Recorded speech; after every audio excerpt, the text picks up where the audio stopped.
मुझे बोलते हुए भी शोभा नहीं देता है, लेकिन चूंकि नेचर, लोगों का सिग्नेचर इतना गलत गलीज हो चुका है, मैं बतौर मजबूरी ये बात बता रहा हूं। बाज लोग गलत लोगों के सपोर्ट में आ करके रात दिन फिर करके 2 समोसा 1 लिट्टी 1 चाय, 2 समोसा 2 जलेबी 1 चाय, 2 पान 1 सिगरेट 2 बीड़ी, इसके चक्कर में लोगों ने अपने ईमान अकीदे को किसी के साथ फेंक दिया। सिर्फ 2 समोसा खिला, 1 पान खिला, 1 सिगरेट दे दिया, अब ये रात दिन इसके साथ गलत में घूम रहा है। अरे भाई, इससे बढ़िया कोई जो कैंडिडेट ही नहीं है। अगर मुखिया होना चाहिए तो इसी बेटा को होना चाहिए। हालांकि नंबर 1 कम वक्त का दज्जाल है ये मुंह देखी फैसला करता है। तुमने अगर इनको जिताया, सपोर्ट किया, गोया के खुदा के कुरान पे भी तुमने हाथ साफ किया है। खुदा का कुरान गाइडलाइन करता है कि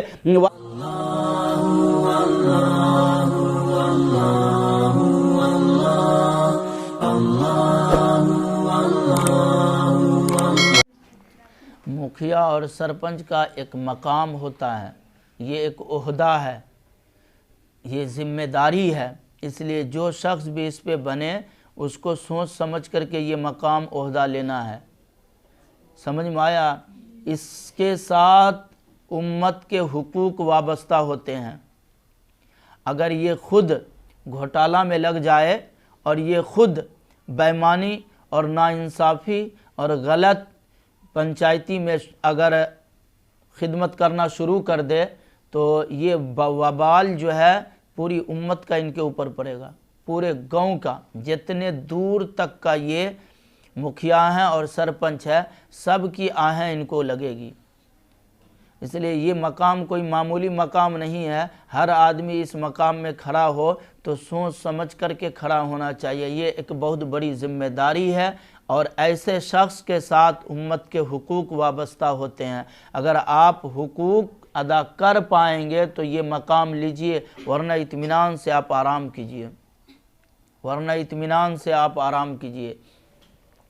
तारीख़ में लिखा है, आज तो बस अफसोस ये होता है जिसको कुछ पैसे हो गए हैं बस वो मुखिया के लिए खड़े हो जाएंगे, जिसको कुछ ज़्यादा पैसे हो गए वो सरपंच के लिए खड़े हो जाएंगे। और आम तौर पे ये ना 100% बात तो नहीं कर रहा हूँ, वरना जितने लोग होंगे सब मुखिया सरपंच के पद पे वो सब आ जाएंगे नाराज़ होकर के हमारे घर। तो ये बात समझिए कि आम तौर पे हमारा मकसद ये होना चाहिए कि हम आवाम की और जनता की सेवा और ख़िदमत करेंगे। ये जुमला बोलना बहुत आसान है मगर ये होता नहीं है, ये सबसे बर्दाश्त नहीं होता। माल के सामने अच्छे अच्छे लोग फिसल जाते हैं। इसलिए पहले मजबूत होइए इस ओहदा को लेने के लिए।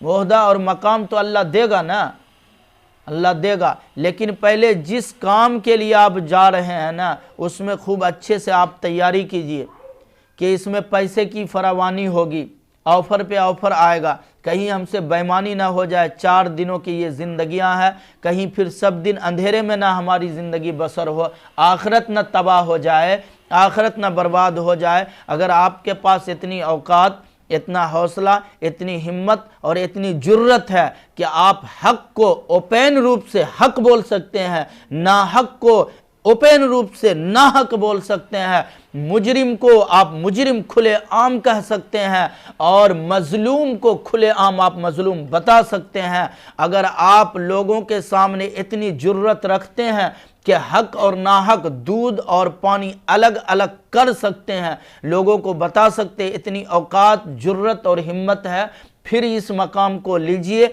अगर इतनी हिम्मत और जुर्रत नहीं है तो मेरा मशवरा है, और मैं ये मशवरा अपने दिल से, अपने माइंड से नहीं दे रहा हूँ, इस्लाम और शरीयत के मैं पढ़ करके स्टडी के बाद आपके सामने गोश गुजार कर रहा हूँ। आप मेरी बात को समझिए। अगर ये औकात और जुर्रत आपकी नहीं है ना, आप कतन खुदा के वास्ते ये मकाम मत लो, बहुत बड़ा नुकसान होगा।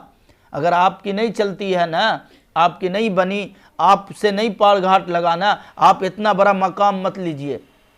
या आप उतने पढ़े लिखे लोग नहीं हैं कि आपको दीन शरीयत का कुछ आता ही पता नहीं है, तो जो भी आया सब इसमें जा रहा, अपने ही पेट में जा रहा है। अगर इतना भी आप मजबूत नहीं है शरीयत के लाइन में, तो आप, मेरा ख्याल है ये सब दुनिया में आप मत पढ़िए। ये किसी ऐसे लोगों को इसमें लाना चाहिए जो समझदार भी हो, ईमानदार भी हो, वफादार भी हो, बल्कि कुछ न कुछ जमींदार भी हो। ये जब हो तो फिर ये इंसान के अंदर लालच किस बात की, इसको कमी किस चीज की है? फिर ये आदमी ईमानदार है, बेईमानी क्यों करेगा? माल भी इसके पास तो है। फिर ये आदमी इल्मी और ज्ञान भी रखता है, फिर ये क्या कहते हैं, नादानी इससे कैसे होगी? वो शायद इल्ला माशाअल्लाह हो जाए, वरना ये इतनी बड़ी गलती ये शख्स नहीं कर सकता है। इसलिए ये मकाम लेने से पहले मुखिया और सरपंच बनना ये कोई मामूली बात नहीं है। मुझे इस मामले में खुल के बात करने की जनता से दिल करता है। कुछ लोग अपने मफाद के लिए, बाबू मैं बहुत दर्द में इस बात को बता रहा हूं, कुछ लोग अपनी मफाद के लिए पूरी उम्मत के हुकूक का बेड़ा गर्क कर रहा है। ये पूरी उम्मत पे अजाब आएगा खुदा का। खेल बात है। हुकूकुल इबाद तो माफ होता ही नहीं है। हुकूकुल इबाद तो माफ होता ही नहीं जब तक बंदा ना माफ करे। हुकूकुल्लाह है जो खुदा से माफ कराओगे। ये अल्लाह का भी कानून और दस्तूर है कि हमने माफ करना ही नहीं है। ये माफ तुमने इसके साथ जुल्म किया, माफ इसने करना है। इनसे माफी मांगो, तुमने जुल्म इनके साथ किया, जमीन तुमने इनका दबाया है, पैसा तुमने इनका चुराया है, तुमने इनके साथ मारा पीटा है, जुल्म इनके ऊपर किया है। अब माफी मस्जिद में आकर के कुछ लोग खुदा के सामने मांग रहे हैं, अल्लाह माफ कर दे, रो रहे हैं। बेवकूफ, रॉन्ग रास्ते पे तुम जा रहे हो। कहां हो? मैं एक आलिम मुफ्ती होने के नाते इस बात को बता रहा हूं, यह बिल्कुल गलत है, रॉन्ग रास्ता है कि जुल्म हमने इसराफिल बाबू पे किया है, अब मस्जिद में जाके अल्लाह से माफी मांग रहे हैं, अल्लाह हमने गलती किया, अल्लाह हमने गलती किया। अल्लाह का खुदा की कसम दस्तूर, कानून, उसूल है, जाके इसराफिल से माफी मांगो, फिर मैं खुदा माफ करूंगा। तुमने मारा मेरे बंदे इसराफिल को है, अब माफी मुझसे मांग रही है। ये जुल्म अल्लाह नहीं सहता है। अल्लाह का कानून, हुकूक की दो किस्में है ना, हुकूकुल इबाद है, हुकूकुल्लाह है। अल्लाह के हुकूक, अल्लाह से माफी मांगो रो करके। आपसे नमाज छूट गई है, आप मस्जिद जाओ, अल्लाह से कहो अल्लाह नमाज कज़ा हो गई, माफ कर दीजिए। आप रो, अल्लाह माफ चाहेंगे, माफ कर देंगे। आपने रोजे में कोई कमी की है, रोजा आपने जानबूझ के छोड़ा, या कोई रोजे में कोई गलती की, आप मस्जिद जाओ, अल्लाह से रो, कहो अल्लाह मैंने रोजे में गलती कर दी है, अल्लाह मुझे माफ कर दे। आपने नमाज में कोई गलती की, आप कुरान रोजाना नहीं पढ़ते हैं, आप अल्लाह से जाकर के रो के कहो अल्लाह कुरान तो रोज पढ़ना चाहिए, लेकिन मैं कभी कभी पढ़ता हूँ, अल्लाह मुझसे मेरी गलती है, मुझे माफ कर दीजिए, अल्लाह तू रहीम है, मुझे माफ कर दे। ये हुकूकुल्लाह है, ये खुदा माफ करेगा। लेकिन जमीन मेरी दबाते हो और माफी मांगने के लिए मस्जिद जाते हो, ये तेरी नादानी है, तुम गलत रास्ते पे हो, रॉन्ग रास्ते पे हो। अल्लाह इसको कभी नहीं माफ करेगा। तुम रो रो करके आंसुओं के समंदर बहा दो, खुदा की कसम अल्लाह के कानून के खिलाफ है ये। तुम आओ मुझसे माफी मांगो। तुमने जुल्म किया है इसके साथ, तुमने इसकी बहनों की इज्जत पे हाथ डाला है, तुमने इसके घरों के सामान चुराया है, तुमने इसके पैसे को लूटा है, तुमने इसकी दुकान को तबाह किया है, तुमने इसके मकान को बर्बाद किया है। अब माफी मस्जिद में आकर के खुदा के सामने मांग रहे हो, बेशरम गलत रास्ते पे जा रहे हो। ये नहीं होगा। ये चूंकि मस्जिद में ये बात को अगर बयान किया जाए ना, लोग कहेगा इतना खुला बयान करने वाला चर्ब जुबान मौलवी है, अगले बार से इसको बारी मत दो, इसको मत दो बयान करने। हालांकि इस मामले में सैकड़ों इन्वॉल्व मिलेंगे कि नहीं मिलेंगे, सैकड़ों मिलेंगे। पूरी जिंदगी लुटेरा बना रहा, पूरी जिंदगी हठधर्मी करता रहा, जुल्म पे जुल्म ढाता रहा और लोगों को तबाह करता रहा, बर्बाद करता रहा, गलत गलत पंचायती करता रहा, गलत गलत फैसले करता रहा, लोगों के जमीन तबाह हो बर्बाद करता रहा। आखिरी उम्र में अब कुछ नहीं बची है, मस्जिद में बैठ करके सुभान अल्लाह अल्हम्दुलिल्लाह जिक्र लगा रहे हैं, अल्लाह से रो रहे हैं, और आज तक एक व्यक्ति से माफी मांगने नहीं गया, मैंने तेरी जमीन को गलत फैसला किया था, मुझे माफ कर दो, मैंने तुम्हारे इस मामले में गलत डिसीजन दिलवा दिया था, मुझे माफ़ कर दो, मैंने तुम्हारे सामने आकर के कसूर उनका था, मैंने तुझे ही डांट दिया था, खुदा के वास्ते अल्लाह के यहाँ मेरी पकड़ ना करना, मेरा गिरेबान ना पकड़ना, मुझे माफ़ कर दो। ये आओ बंदों से माफ़ी मांगो। समझ में आती है बाबू? इसलिए हुकूकुल इबाद में कोई कंप्रोमाइज नहीं। हुकूकुल इबाद में बंदों से मिलो, और इस चीज में ये इतना बड़ा मकाम है, हर ऐरे गैरे उठने के लिए इस मकाम पे खड़े हो जाओ। अलल बिर्री वत्तक़वा वला तआवनु अलल इस्मि वल उद्वान। कि अल्लाह ताला फरमाते हैं नेकी करने वाले नेक लोगों का सपोर्टर बनो, गुनाह करने वालों का सपोर्टर ना बनो। नेक काम करने, अच्छे काम, राइट काम, सही काम और दुरुस्त काम करने वालों का सपोर्टर बनो, गलत काम करने वालों का सपोर्टर ना बनो। लेकिन मुखिया में खड़े हैं ऐसे जी हैं जो पूरी जिंदगी तबाह किए, गांव समाज गांव को लूटे हैं, बर्बाद किए हैं। लेकिन कुछ लोगों को चूंकि सब दिन 5 साल तक खिलाए पिलाए हैं, इसलिए पीछे पीछे उन्हीं के पीछे पीछे घूमेंगे कि जिधर जाएंगे इमाम साहब तो मुक्तदी को तो चलना ही है ना, चूंकि इन्हीं के बदौलत तो हमारे घर की रोजी रोटी का मसला हल हो रहा है। इसलिए ऐसे लोगों का गलत साथ देना, ये खुद को समझो वो तो डूबे हैं सनम, तुम्हें भी लेकर के डूबेंगे, और तुम तो डूबे हो सनम, उनको भी लेकर के डूबोगे। गलत लोगों का कभी भी साथ नहीं देना चाहिए, गलत लोगों का कभी भी साथ नहीं देना चाहिए। ऐसे लोगों को इस मकाम पे बैठाओ जो हक की बातें खुले आम करना जानता हो, डंके की चोट पे खुले आम बोलता हो, बबांगे दोहल हक को हक बोल देता हो, नाहक को नाहक बोल देता हो। ऐसे कैंडिडेट को चुनो, उन लोगों को मत चुनो जो एक बोतल शराब में बिक जाता हो। उन लोगों को बिल्कुल मत चुनो जो शख्स मुंह देखी बड़े लोगों की, मन लहुल आसा फलहुल जामूस, जिसके पास 2-4-5 डंडे हैं, जिसके पास 2-4-5 भाई हैं, बहन है, चचा है, जिसकी फैमिली मजबूत है, उसके हक में पंचायती करता हो, फैसला करता हो। अल्लाह के वास्ते मेरे इस मैसेज को गांव गांव तक पहुंचाओ, गांव गांव तक पहुंचाओ, ताकि वो मुसलमान जो गलत ट्रैक और गलत राह रबीब का इख्तियार कर बैठे हैं, ये सही राह पे आ जाए, सीधे रास्ते पे आ जाए। क्योंकि इनका गुनाह तुमने भी झेलना है। अगर तुमने इनको फिर दोबारा इस मकाम पे लाया है तो इसकी सजाएं सिर्फ उन्होंने नहीं भुगतनी है, तुमने भी झेलना है, क्योंकि तुमने उनका सपोर्ट करके उसको फिर इस मकाम पे लाया है। सोचो समझो, इस गलत जगह पे है, और हमको अगर कोई मुखिया सरपंच या हमारी ज़मीन गलत जगह पे है, हमको कोई मुखिया सरपंच या हम कुछ गलत किए फिर भी कोई मुखिया सरपंच हमें बचा लिया है, तो इसका ये मतलब नहीं वो बंदा सही है, वो तो बंदा गलत है, गलत को सही कर दिया है ना।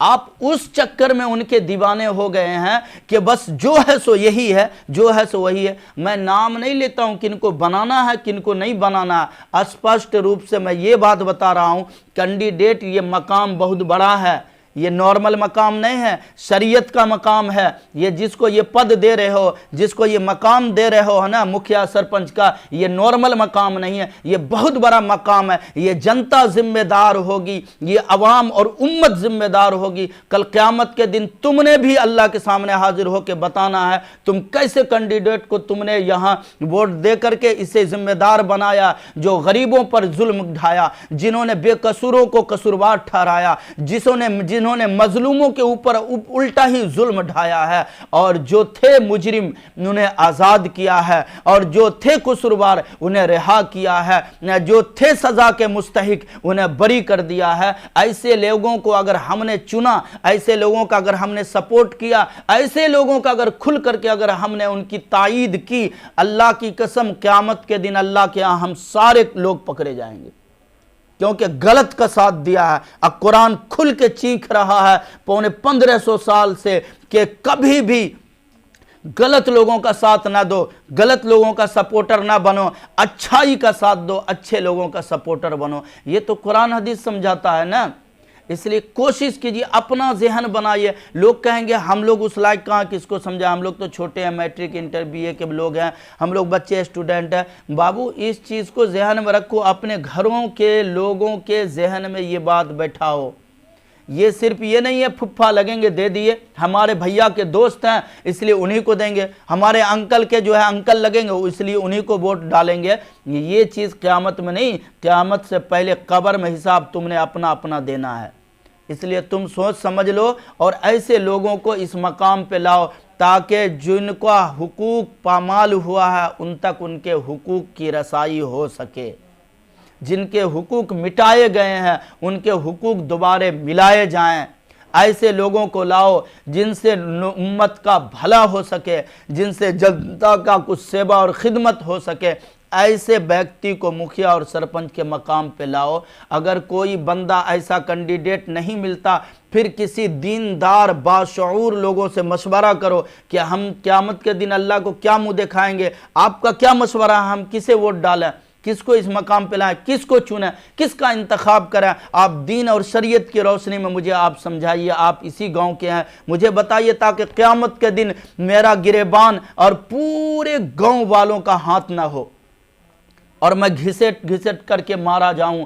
ऐसी नौबत ना आए। मेरे लिए कुछ कुरान हदीस के रोशनी में मेरी कुछ गाइडलाइन करो, मेरी कुछ मदद करो, मेरा कुछ न कुछ मेरी ताबुन कर दो, ताकि मैं सही राह पे आ जाऊं। ये पूछो, गलत लोगों का सपोर्ट करके अगर किसी भी प्रकार का दीन और शरीयत का नुकसान होता है, उसके ज़रिए से, ऐसे लोगों के ज़रिए से जिसको तुमने मुखिया और सरपंच बनाया है और जानबूझ के बनाया है कि ये बेईमान था, सिर्फ मेरा सपोर्टर था, ये नाहक बोलता था, सिर्फ सही बात है मेरे मफाद के मुताबिक बात करता था, दुनिया के मफाद के लिए तो ये नज़र ही नहीं डालता था, हमेशा हमारी मफाद के लिए जब बुलाओ मेरे घर, जब चाहो मैं उनके घर, जब चाहो जहाँ चाहो मिलो, और उससे ताल्लुकात है, उससे मोहब्बत है, अखलाक है। सिर्फ इस बुनियाद को, इसको बेस बना करके अगर तुमने ऐसे व्यक्ति को जिताया और मुखिया सरपंच बनाया है और उन्होंने दीन और शरीयत का किसी माध्यम से अगर नुकसान पहुंचाया,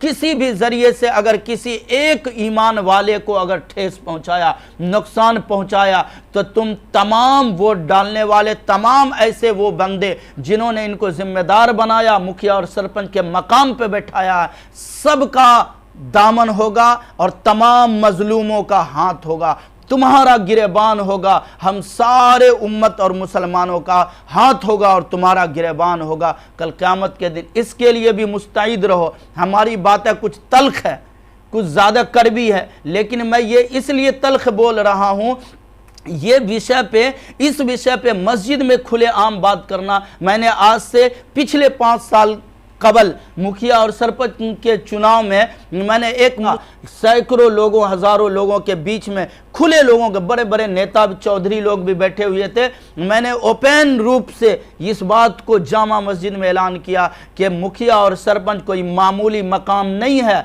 कोई मामूली ओहदा नहीं है। इस ओहदे पे ऐसे व्यक्ति को लाओ जो ईमानदार हो और जो वफादार हो, जो उम्मत का गमखार हो, ऐसे व्यक्ति को लाया जाएगा जो सिर्फ थाना का जिम्मेदार हो। ऐसा व्यक्ति मुझे नहीं चाहिए। सिर्फ थाने के जिम्मेदार से मुझे क्या लेना देना है? मैंने कुछ हमेशा चोरी डकैती करनी है, जब मुझे थाने में बार बार पकड़ाएंगे तो ये छोड़ाएंगे मुझे। मैंने हमेशा चोरी करनी है, मैंने डकैती करनी, किसी को गोली मारनी है। मुझे ऐसे व्यक्ति नहीं चाहिए, मुझे ईमानदार चाहिए, वफादार चाहिए और मुझे गमखार उम्मत का चाहिए। ऐसा व्यक्ति लाओ। तुम्हारा मेरी मंशा और मेरा मकसद ये था कि किसी न किसी एक रूप से किसी एक ईमान वाले का इंतखाब किया जाए, किसी एक जिसके अंदर ईमान हो, कुछ न कुछ ईमानी चिंगारी बरकरार हो, ऐसे लोगों को कोई एक मकाम दो। लेकिन मैंने नाम का घोषणा नहीं किया था, नाम मैंने नहीं खोला, लेकिन कुछ लोग जो हमारे बाज़ लोग जो किसी पीछे पीछे रहने वाले थे, ऐसे ऐसे 2, 4, 5 लोगों को बड़ी सख्त तकलीफ हुई और मुझे होगी। जुल्म को न कभी बर्दाश्त हमारे अकाबिर ने किया, न हमने करना है। इंशाअल्लाह हमारी नस्लों ने भी इसको गवारा नहीं करेगी। इस बात पे बात फिर रख रहा हूँ, फिर इलेक्शन मुखिया सरपंच का आने वाला है,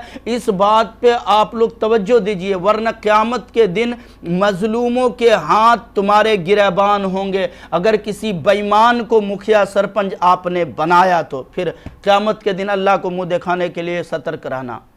इसलिए कोशिश करो ईमानदार को बनाना है, घरों के अंदर इसको माहौल बनाना है, ऐसे व्यक्ति को जिताना है जो व्यक्ति कुछ ईमानदार भी हो, दीनदार भी हो, समझदार भी हो, उम्मत का गमखार भी हो, हम सब के लिए वफादार भी हो। कोशिश करेंगे इंशाअल्लाह। जोर से बोलना इंशाअल्लाह। ऐसा बोलो कम से कम गांव समाज में भी ये बात लगे कि ये बंदा किस बात का दरसे हदीस देता है, दरसे तफसीर देता है, कुरानी तालीम देता है, हदीस की तालीम देता है, शरीयत की तालीम देता है, इस्लाह मुआशरा की बात करता है, ये किस विषय पे बात करता है, ये उनको समझ में आए ये हर विषय पे बात करने वाला बंदा है।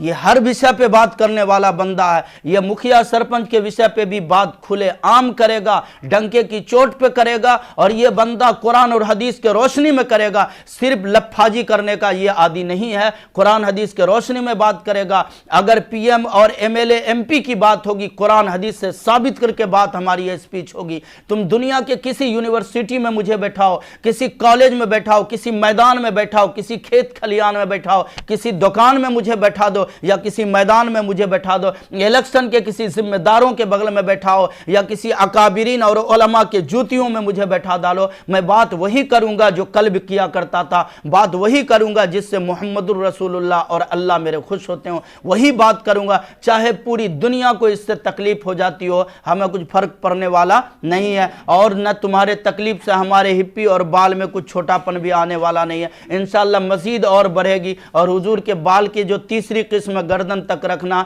ये जुम्मा तक वहां तक पहुंचेगी इंशाअल्लाह और बढ़ेगी। तुम्हारे आह वाह हाय हू से हमारा कुछ नुकसान होने वाला नहीं है। बात हुकूक की होगी, करता था, करता हूं, इंशाअल्लाह करता रहूंगा। और ये बात खुले आम बोलता हूं, कुरान से साबित है। जो बंदा किसी गलत लोगों का अगर साथ देता है, उसका सपोर्टर बनता है, गलत चीजों का सपोर्टर बनता है, अल्लाह का कुरान चीख चीख करके उसे रोक रहा, मना कर रहा, नहीं मानने वालों के लिए फिर क़यामत में बड़ा महंगा पड़ेगा। इसको, मेरे इस बयान को खुलेआम पहुंचाओ, आप लोगों की जिम्मेदारी दे रहा हूं। ये इलेक्शन मुखिया सरपंच का होने से पहले हम लोगों का ये हक है। हम लोग कोई पागल व्यक्ति हैं, हम लोग किसी रांची से रिटायर होकर के आए हैं कि अब घर में बैठो कुछ नहीं। हम लोग सही सलामत एक ये वोट देने का, लेने का, कैंडिडेट चुनने का एक हकदार हैं। ये इलेक्शन से पहले मैं जिम्मेदारी दे रहा हूं, कम अज कम हर बंदा 10-10 आदमी को मेरा इस क्लिप को शेयर करो। गांव के अंदर, हर वो गांव जिस गांव के अंदर क्या है, मुखिया सरपंच का चुनाव हो रहा, कुछ घुसखोर किस्म के लोग हैं जिनके मफाद के लिए मुखिया सरपंच सब दिन रहा है, उनको मेरा ये बयान ज़्यादा झटका लगेगा। जोश लगे या स्पीड में लगेगा, लेकिन अपने को कुछ नुकसान होने वाला है, कुछ भी बिगड़ने वाला नहीं है। जो पहले से दुश्मनी करते थे, जो पहले से हमसे चिढ़ते थे, जो हमसे पहले से नाराज थे, वो 2 नंबर गियर में चल रहे होंगे तो 1 गियर और बढ़ जाएगी, 3 गियर लग जाएगी और 3 नंबर स्पीड में चलने लगेंगे। पहले थोड़ा थोड़ा स्पीड में, 2 नंबर के स्पीड में मुझसे जलते थे, हसद करते थे, बुग़्ज़ रखते थे कि ये बंदा बड़ा चर्ब जुबान है, खुलेआम बात करता है और बात हुकूक की स्पष्ट कर देता है, जिससे झाल भी लगती है और राल भी निकलती है। इसलिए इस बंदे की स्पीच ना सुनो, कम से कम उनकी स्पीड में और इजाफा हो जाएगा। 3 नंबर में अगर वो चल रहे होंगे तो 4था गियर लग जाएगा और थोड़ी स्पीड उनकी और बढ़ जाएगी। और हसद में कुल मूतू बिगैज़िकुम, तुम गैज़ो गज़ब में मर जाओ, खुदा का कुरान कहता है। सुनो, और हमारे उन क्या कहते हैं, वो हमारे बंदे, वो हमारे भाई, वो हमारे रिश्तेदार, वो हमारे सुनने वाले जो हमसे विदाउट किसी भी वजह के, रीज़न के परेशान रहते हैं, वो खामखा दुखी रहते हैं कि ये बातें इतनी शानदार क्यों करता है कि हर एक को तकलीफ होती है। अरे भाई, हर एक को तकलीफ नहीं होती है, जो पहले से जख्म आलूद जिस्म हो वो उनको तकलीफ पहुंचेगी। जो सही पे हो, हक पे हो, उनको तकलीफ की क्या बात है, वो तो वाह वाह कर रहे हैं, उनको तो मज़ा आ रहा है। मज़ा आप लोग को आ रहा है, ये तकलीफ हो रही है। ये तो मज़ा तो अच्छे लोगों को, जिन्होंने ये गलत काम किया ही नहीं, उनको तकलीफ किस बात की है। वो कितने लोग होते हैं, खुदा की कसम, मेरी तकरीर पे बड़े बड़े लोग वाहवाही देते हैं। वो कहते हैं क्या कि यकीन जानो मौलाना, तुम जिस तरीके से खुल के बात कर लेते हो ना, मैं नहीं देखा हूँ इस तरीके से खुले आम बात करते हुए। मैं ये वीडियो में बता रहा हूँ तुम्हें, ये इस गांव के लोग नमाज के अक्सर जुमे के बाद, जामा मस्जिद में बयान के बाद, कई लोग हैं वो 12 मिलते हैं और बदल बदल के, एक ही लोग नहीं जो जिनको वो हमको चाय पिलाते हो, हम उनको, हमसे बड़े बड़े लोग, हमारे वालिद के उम्र के लोग, ऐसे बड़े बड़े लोग आएंगे और कहेंगे जुमा के बाद, यार वाकईतन आपने वो बातें की है जो आज तक में इतने ओपन रूप से हमने कभी नहीं सुना है, वो आपने आज खोल दिया है। तो मैं ऐसी जंग लड़ रहा हूँ, मामूली बात नहीं है। हमारे जो ना चाहने वाले हैं, जो जलने वाले हैं, परेशान रहने वाले हैं, खुदा कहता कुरान में, कुल मूतू बिगैज़िकुम, मर जाओ, अपने गैज़ो गज़म में मर जाओ। हमरा कौन चीज़ होगा, हम भी तुम्हें कहते हैं कुल मूतू बिगैज़िकुम, तुम मर जाओ अपने गैज़ो गज़ब में, हमें फ़र्क नहीं पड़ेगा, परवाह नहीं है, हमें तुम्हारा कुछ भी लेना देना नहीं है। कुल मूतू बिगैज़िकुम, मरो मरो तुम अपने गैज़ो गज़ब में, हसद में, हमारा कुछ बिगड़ने वाला नहीं है। हक की बात कल भी करते थे, आज भी करते हैं, फिर कहता हूँ मुखिया और सरपंच का मकाम उन्हीं लोगों को दो। उनके लिए अपना अगर पैसा लगाने की ज़रूरत पड़े, मैं दर्द दिल, मैं दर्द से बात कर रहा हूँ, अपना पैसा भी लगाओ। ऐसा कैंडिडेट हो जो वाकईतन हुकूक की बात करता हो और सबको बराबर का सम्मान देता हो, गरीब और अमीर, पैसा वाला और फकीर, और लाठी वाला और विधवा और बेवा, इनकी बगैर किसी परवाह की हक की बातें खुलेआम करता हो। ऐसे बंदे अगर कैंडिडेट होकर के मैदान में आए, अपने जेब से पैसा लगाओ, यह भी सदका जारिया है, यह भी सवाब है, यह भी आखिरत में तुम्हें मिलेगा कि तुमने ऐसे कैंडिडेट को लाया मैदान में जो मजलूमों के हुकूक को दिलाने के लिए हमेशा कोशिश रहता है। तो ऐसा काम करो, इरादा रखो, कम से कम अच्छे इरादे होंगे, अच्छे हौसले होंगे, फैसला खुदा करेंगे।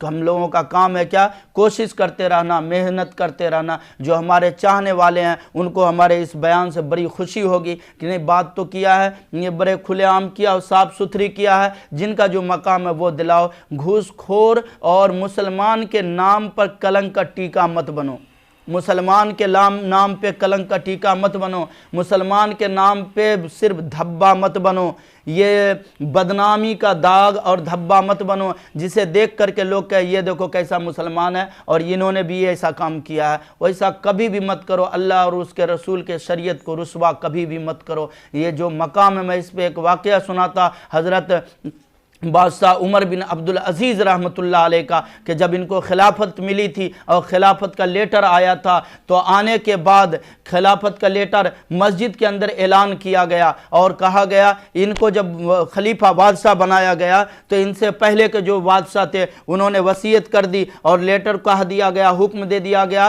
कि इस ख़त को जुमा के दिन मस्जिद में सरे आम सब लोगों के सामने पढ़ा जाए और मेरे बाद जो बादशाह होगा उसका नाम मैं इसके अंदर लिख दिया हूं, वही शख्स मेरे मौत के बाद बादशाह बने। जब इसको पढ़ा गया और जुमा के दिन इमाम साहब ने कहा भाई बादशाह सलामत की तरफ से खत आया है, मैं इसको पढ़ के सारे लोगों के सामने सुनाता हूं, तो सुना, तो सारे लोग सुनने लगे। उसमें वसीयत ये थी कि मेरे बाद अगर किसी को बादशाह बनाना हो तो उमर बिन अब्दुल अजीज़ को बादशाह बनाओ। और उमर बिन अब्दुल अजीज़ ये अल्लाह के मोहब्बत और रसूलुल्लाह के आशिक, इनको क्या पद और मकाम से मतलब है, दीन और शरीयत के सेवा करने वाले अपना कर रहे थे दूसरे रूप से, लेकिन बादशाह जो साबका थे उनको पता लगा कि हमारे बाद अगर कोई खिलाफत का हक अदा करेगा तो उमर बिन अब्दुल अजीज़ है। उमर बिन अब्दुल अजीज़ वही मस्जिद में मौजूद हैं और सारे लोगों के सामने इमाम साहब वो लेटर पढ़ने जा रहे थे कि मैं अब इसके बाद मैं जो हूँ बादशाहत से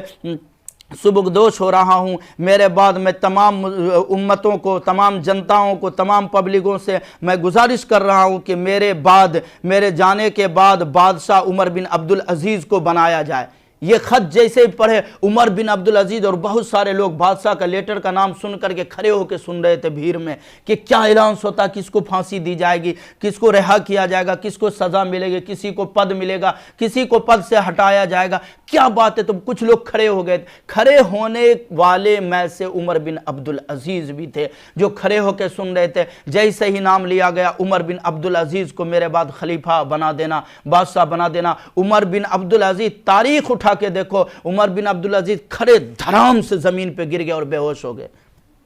लोगों ने उठाया, समझाया, पूछा क्या बात है, आपको इतना बड़ा मकाम मिला, खलीफा बने, बादशाह बने, खुशी से तो आपको उछलना चाहिए, आप बेहोश होकर के ज़मीन पे गिर गए चकरा करके। कहने लगा भाई बात वो नहीं है, बात यह है कि अपनी नींद सोता था, अपनी नींद उठता था, जब मर्जी खुदा की इबादत करता था, वक्त की पाबंदी पे अल्लाह और उसके रसूल की शरीयत की जो है हिफाजत करता था, उस पर अमल करता था। अब मेरे ऊपर इतनी बड़ी जिम्मेदारी आ गई है, मैं डरता हूँ कल खुदा के उस दरबार से कि कहीं किसी बंदे और बंदियों हमें 19-20 न हो जाए हमसे फैसला करने में, हमसे डिसीजन देने में, और हमें हुकूक की अदायगी में कहीं कोई कमी न रह जाए। कल क़यामत के दिन पकड़े जाऊंगा, फिर मेरा क्या बनेगा? मेरी तो आखिरत उजड़ जाएगी। दुनिया में इतना बड़ा मुझे मकाम दिया जा रहा है। तो अल्लाह के जो वली हुआ करते थे, बड़े बड़े मकाम से सोच समझ करके लिया करते थे। जिनको ज़्यादा नफ़ा नज़र आता है वो तो ये सोचते हैं सरकारी सर्विस मिल गई है, जब तक सर, दाढ़ी, बाल और आंखों के भाव और पिपनी वगैरह सारे पक न जाए, पक के गिर न जाए, तब तक इस मकाम को, ओहदा को छोड़ना भी नहीं है।